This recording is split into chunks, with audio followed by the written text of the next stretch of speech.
8th consecutive year, while the United States and the United Kingdom dropped further down the rankings, placing 23rd and 24th, respectively, the lowest positions they have ever recorded for both nations. In Africa, Libya emerged as the highest ranked country, securing 79th place globally. Well, the ranking is based on a 3-year average of survey responses, measuring factors such as social support, income levels, freedom, generosity, and corruption perception. Well, when you talk about corruptions, Nigerians will definitely nod their head. They have 10 happiest country. We have number 1 is Finland, 2 Denmark, 3 Iceland, 4 Sweden, 5 Netherlands, 6 Costa Rica, 7 Norway, 8 Israel, 9 Luxembourg, 10 Mexico, and Nigeria gets to 105. With this happiness, a lot of Nigerians ask, with the hope agenda of this administration, what is at stake? A big question we'll ask, and definitely we have our guest who will be doing justice to this conversation today on Spotlight and Super 92.7 FM. He's a public affairs commentator, he's a university lecturer, and also he is a lawyer. Barrister Deji Olaleye. We also have Mr. Taiwo Olaknitli also be joining off the show. Barrister, good morning. Welcome to the show. Good morning. How are you doing nice this morning? Nice day to you. Thank you very much. I mean, a nice day to me, but as a Nigerian, I wouldn't say... Are you happy? That's a big question, Barrister. But I'm happy. They say when there is life, there is hope. You know, even though this government has given us a hope agenda. But we ask the question, this agenda, the Vice President, Kashif Shettima, has said that it's a renewed hope agenda of the President. Nigeria as a prime global investment destination. Demographics and diaspora engagement. The present moment serve as the opportune time to remind both big questions as the world marks International Day of Happiness. Let's look at the ranking. What do you think about this ranking? Well, one will not understand the indices for the ranking, except, of course, maybe it's based on random survey by some perceptive individuals that had participated in the survey. And but much as one will say, it will appear as if the survey is actually correct. Because if you look at the Nordic countries that are top on this list, that's Denmark, Finland, Sweden, and all those countries, you find that there are countries that have over the years insulated themselves. Are you not surprised that even the US, UK, are not even there? From political crisis or global crisis, these are countries that have kind of alienated themselves from realpolitik, what is called realpolitik. You know, this activism in getting involved in crisis all over the world. They avoided crisis as a matter of national priority. Secondly, these countries also invest in their people and nothing else. These are, if you go to most of those countries, you find that education is free for their people. Transport is free for their people. All right? Accommodations, houses are provided. And that may even have explained why Libya, for instance, is on top when you are considering the African countries. Because almost the same socioeconomic condition is prevalent in Libya. Apart from most of the other countries in Africa, Libya is perhaps the only country that, well, a lot of people may have many things to say against Muammar Gaddafi on the political wing. But on the provision of infrastructure, amenities for his people, employment, good salary, maintenance of infrastructures, and state facilities, I think it was excellent. It was excellent among all African countries. So do you and they had the money. So Libya could legitimately be the number one. Yes, for Africa. And of course, you know, a lot of things are happening in Morocco. What's the rating of Morocco and Kigali, Rwanda? How about South Africa? And South Africa too. And there's a lot of work being done in Kenya. And also in Niger, Chad, these new countries that are broken away from France. a lot of things are going on in those countries. The people are getting the benefit of being citizens of their country. But if you come down to Nigeria, I think the perception index for Nigeria is even gratuitous, as far as I'm concerned. For us to be on 105, is gratuitous, because it does not reflect the internal, the depth of the internal crisis, the depth of the internal deprivation that Nigerians are going through. Last year we were 102. I mean, this year is 105. What I'm even saying is, it shouldn't be worse than that. Nigeria should be closer to the end of the list, because a lot of people are dying in this country. People cannot afford to maintain their family anymore. Even people who are working are just technically employed. The real wage of an average Nigerian, no matter who you are, the real wage is very poor and insignificant. Where you have to pay so high for transportation, for medication, for food, for education, rent, and there's no cushioning from any government. There's no assistance, no social security benefit, and all of that. Then obviously I wonder why they put us at that figure. To me, we should be number 145 or 146. All right, let me welcome Mr. Taiwo Olakpade, broadcast journalist, also a public affairs analyst. I mean, that cracked you up, talking about, we're talking about the International Day of Happiness, and if there is hope for Nigerians, as a Nigerian, Barrister was asking me if I'm happy. I said, well, when there is life, there is hope. I don't know. Maybe Barrister should also ask you too if you're happy as a Nigerian. Mr. Olakpade is very happy. He's very happy. So, thank you so much, Barrister and the presenter. Let me say that, I'm happy for life. Yes, we all are. Because rather, God has been so merciful to us as a nation and individually. Waking up alone to the world of the living, you must show appreciation to God, because not all that went to sleep or that went to bed last night were also raised as humans. That's the only metric for the happiness. Yeah. Yes, at least for that. It's a valid metric. And just like you said, that when there is life, there is hope. So based on that, I can say I'm happy. But whether government has done the needful to make me happy is could be another topic entirely. But I also like to quickly make reference to Libya. I have a personal experience. Okay. One of my brothers, I think around 1993, there about 1994, went to Libya. I'm talking about personal brother, blood brother. In fact, my twin brother. He went to Libya. Yeah, because he had this passion that I want to travel, like, since when we were in secondary school. And that was when he was admitted to University of Ife. I was admitted to University of Lagos. So he went with a couple of colleagues to Libya, and to cut the long story short, they were trapped in Benghazi.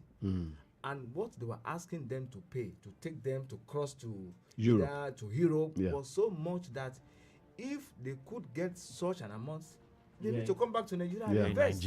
So in the long run, he came back to Nigeria, and he came back like somebody who was already abroad, looking so fresh, we are like in this. When he started telling us the story of Libya, we were like, maybe we went next. So you can also, so just to buttress the point, except for political aspect of during the rulership of Muammar Gaddafi, Libya was just Libya, and even Africans. If you want to be honest about the kind of governance, even their look, sometimes they don't look like the way we very look. Cosmopolitan. So they have a very good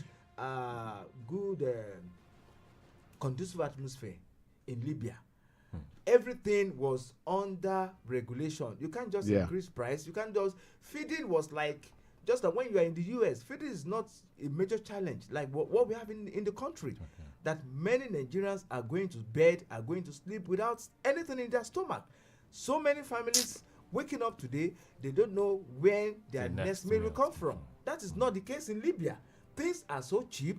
they work except for the fact that the recent time that the change of the killing of Gaddafi and what Libya has also turned to like a war disaster or a disaster zone, and the influx of area. refugees Of course. that So, they hate if it. not for that, Libya will have even be rated more high, more in terms of this happiness and among the countries in Africa. So Libya, whether you like it or not, still remain one of the best countries in Africa despite the challenges they're facing. Wow. Interesting. You heard it. Happiness, like they say, is a universal pursuit. But in Nigeria, a lot of Nigerians have turned to the fact that hardship and many more crises has made it feel like a luxury. You just made Mr. Taiwo. I mean, you really exaggerated on Libya and all of this. And so what now the problem? Where's the problem in Nigeria? What's the problem is? Why do you think Nigeria cannot get that happiness? Nigerians, I mean, cannot get that happiness that we need to get. Well, it's just like when our government says that economy is on the right path, things are moving well. It's sounding like a national anthem every time. And Nigerians are seeing it contrary to what the government is saying. You don't need to tell Nigerians whether they are okay or not. By what is going on in their environment, by what they experience on a daily basis, is good enough for them to tell their story.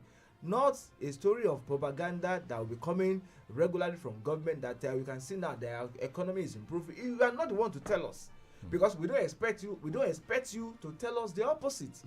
Whereas, have you gone to the streets of Lagos? Have you gone to Oshodi Market? Have you gone to My 12 to go and find out the prices of food items, the consumables, the staple food?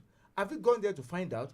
Have you also asked questions about how Nigerians are also coping with the prices of every other item that are skyrocketing? The tariff of electricity is there, the transportation is there, the also Telecom. the what's it called, the petrol, the fuel is there. So how do you expect people to be happy when their salary can also take them home? The salary that of course the president said, we have increased the minimum wage to 7,000, but it's already been eroded. Of course, because of the value of the naira has been also eroded. The naira has been devalued. So it's like when they even before you collect the salary, you're already waiting to pay debts. And that's the experience of average civil servants and other Nigerians in the country.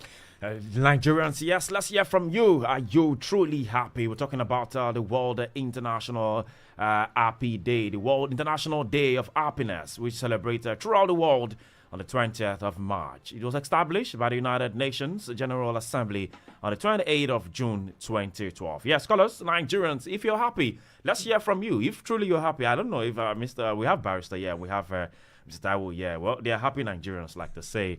And I am not happy. Why? we'll get to that. Let me call the phone lines. Yes, call us on the 0903 714 2798. 0903 714 2798 or 0802 502 7711. 0802 502 7711. Nigerians, if you're truly happy, let's hear from you this morning. Hello, good morning. Hello, good morning. Good morning. What's your name and where are you calling from? I'm calling from Lagos. What's your name? My name is Henrietta. Okay, Henrietta from Lagos. Henrietta, are you happy? I am not happy, Why? honestly speaking. Why? What? Tell us your reason. One, because where I work, he barely pays us salary till middle of the next month. Before the money comes in, I've already incurred debts that I used to pay off. No money to even help myself till the next middle of the month to receive my salary. Not to talk of cost of transportation, feeding. Man, you need to take care of yourself also. You have so many dependents on you. So it's terrible, honestly. So I'm not happy, but how we go do now? We'll just have to take life one day at a time. One day at a time. Thank you very much. Yeah. Taking life one day at a time. Thank you very much, Henrietta. Lagos, let's hear from you. Yes, it's an International Day of Happiness. 0705 690 0927. That's the number to call us. 0705 690 0927 or 0903 714 2798. 0903 714 2798. The other lines are 0802 978 8003. 0802 978 8003. Barrister, I come to you. You had what do you call there with this hardship going on. How can the government change the narrative? Well, I don't think the government is serious about changing any narrative. It's almost a slogan. The renewed hope agenda is a slogan. It's a political slogan. A government that is willing to do something about the plight of the nation. By now, you will have seen the direction in which they are going. That look, these people are really working. Talking about a direction, Now, let's quickly pick this call. Hello, good morning. Hello, good morning. Good morning. What's your name and where you calling from? I'm Adebayo calling from Sudan. All right, Adebayo from Sulere. Are you happy this morning, or are you a happy Nigerian? I'm happy within myself. Okay. But when you look at the economy, one just have to be happy because you don't want to die young. But all that when there is life, is hope. But I mean, there's a hope agenda on ground. I mean, the president Yes. said there's a hope agenda. We have been told about that renewed hope, but we tend not to see it coming. But we bless God that we are alive this month. We woke up this morning, and the Bible says everything is new every morning. So we bless God. Thank you. Thank you very much. Yes, a lot of people have been talking about this hope. You see, there is no relationship between hope and happiness. There's no relationship. In fact, if there is any hope, if you are talking about happiness, happiness is a present pleasure, a state of blissfulness, where you are joyous as a result of your condition, or some experience or some benefit that you are gaining.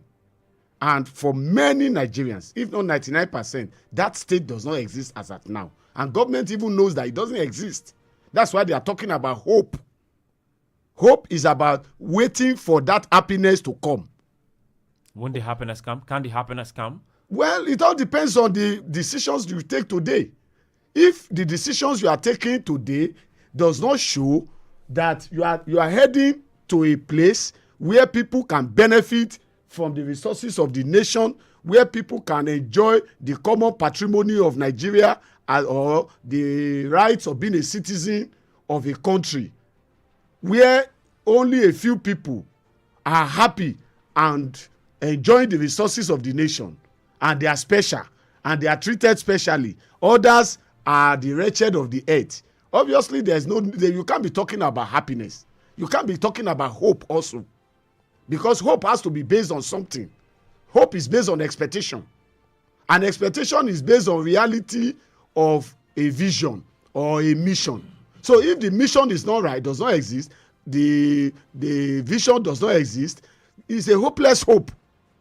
If government is not working towards a positive and an achievable goal that everybody can identify and be part of, and this collegiate responsibility of the people, that okay, we are building our nation, this is the direction we are going, let's support the government to build. There's nothing like that. There's no common agenda that Nigerians are all aiming at to achieve a better life for the nation. So where is the hope coming from? So that's my worry, actually. But Mr. Taiwo, I mean, are you seeing any sincerity of the government talking about hope for Nigerians? Do you see any sincerity coming from the government? Well, let me react by making reference to the era of late Chief Obafemi Awolowo, and also Alhaji Lateef Jakode. Yes. They've gone for how many years? But we still make reference to when they were in government. So many things done during the time of late Chief Obafemi Awolowo that we are still enjoying today in the southwest. If not for Chief Obafemi Awolowo, the high level of literacy that we have that we're enjoying in the southwest wouldn't have been the case. Let's also now narrow down to Lagos. Baba Alhaji Lateef Jakande of late memory also operated free education, primary, secondary. Awolowo brought education to the southwest region, and many of those in offices today were also products of that free education. Of those good policies and programs of those who are talking about today. But they are denying us of it. They are the one denying us of it. The most of the estates built by Baba Jakande, people are still living there today. And they are still talking about the fact that if not for Baba Jakande, maybe I wouldn't have roof over my head today. And they're still very happy. So what do you let's narrow down to the return to democratic rule in 1999. We have done almost about 26 years of unbroken democratic rule. What can we really say has been the benefit to Nigerians? Let us be honest. Let us be sincere. All right. If you can still making reference to anytime we are talking, there is no way we will not make reference to Baba Awolowo. Yes. There is no way we will not make reference to because of the free education. And does it mean that we don't have the financial capacity to still run free education, free health, or free medical services? We still have that capacity. But because of the greed and corruption in our system is the reason why we are today. Barrister, just like Mr. Taiwo said, I mean, making reference to Awolowo, can they make reference to the likes of Obasanjo just after democracy? Taking up democracy, the likes of Obasanjo, the likes of Yaradua, the likes of Jonathan, and the likes of Tinubu, Buhari, and all. Is there none of the rulers that we can make a reference Unfortunately, we are not proud of all of these men. We are not proud of all of these men. I personally don't see what I can point to. The only person I can say actually did one or two things that are very notable. Maybe Jonathan and then Yaradua. Those two. Okay, let's pick this call. Hello, good morning. Hello, good morning. Good morning. What's your name and where are you calling from? This is Sweet CHC calling from Anthony. All right, Tracy from Anthony. Are you happy? Are you a happy Nigerian this morning? I'm not happy.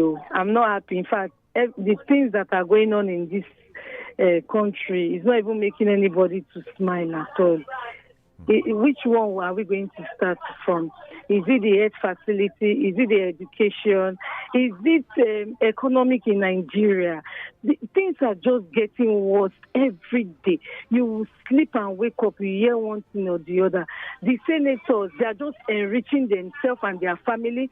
The governors, the president, they are just enriching themselves. And one man is here boasting and saying that I put you there. Okay, if that man, Wike, can be saying that thing, can't he be arrested? A copper lady came up and said the truth, and they are looking for her everywhere to arrest her. What are we saying? So we cannot speak. We cannot say anything in this country again. We cannot say the truth, and one police or anything, DSS will come and be looking for us to arrest. What are we saying in this country? This country has turned to, in fact, the rules of law is not even taken again. No order, nothing. Everybody is just doing what they like. The armed forces, they will do their own. The military will do, the civilians will do their own. My dear, to be honest with you, I am tired. The only thing, God should just continue to help us in this country. Amen. Because if we continue looking at what is going on in this country, it's giving a lot of people hypertension. That's why you will see people they will go and commit suicide. Because nothing is working again. Nothing is working again. And when somebody come out and say the truth, the person is a threat. What are we saying? Okay, look at the River State crisis. Yeah. For God's sake, where is it done? That one man, he doesn't have power. In fact, that weekend, he doesn't have power more than God, though. And very soon, God will honor him. People should have a nice day. Thank you. Thank you very much. Barrister, seems to be like Nigerians are hungry. Very many Nigerians are very angry about the state of the nation. And Nigerians are patriotic. That's why they are angry. If Nigerians are not patriotic, if they are not loyal to this country, nobody will bother about what the plight of the nation. But unfortunately, Nigerians have paid so much price to make this country what it is today. Many people died during the June 12 crisis. A lot of lives were lost. There were many of my friends that we are still looking for till today. Wow. Yes, who participated. Some of us who were involved, we were almost killed in those years. So a lot of people have paid price. The young people too, you can see the NSAS crisis. In a bid to make Nigeria a better country, where people can smile, where people can laugh, can have some things they can point to and say, this is what I gained from being a Nigerian. Yeah. Nobody, since I was born in this country, I can't point to one single thing that this country have done for me. And I've done several things for this country. In terms of paying of tax, assisting the nation, trying to see that things are okay and all of that. But I can't point to one single thing that I have benefited as a Nigerian. At every point when we are to benefit, in fact, my own generation, they change the state of the nation. When we were in the university, okay, when we got in, things were a little bit better at that time. Immediately Buhari came in. He turned everything upside down. We couldn't pay fees anymore. 3 of my friends committed suicide in University of Ife in those years because they couldn't pay fees. These were people whose parents were farmers, managing to send them to school. And today, in today's Nigeria, only MDs and chief executive can send a child to university now. Go and find out how much it is the tuition fee of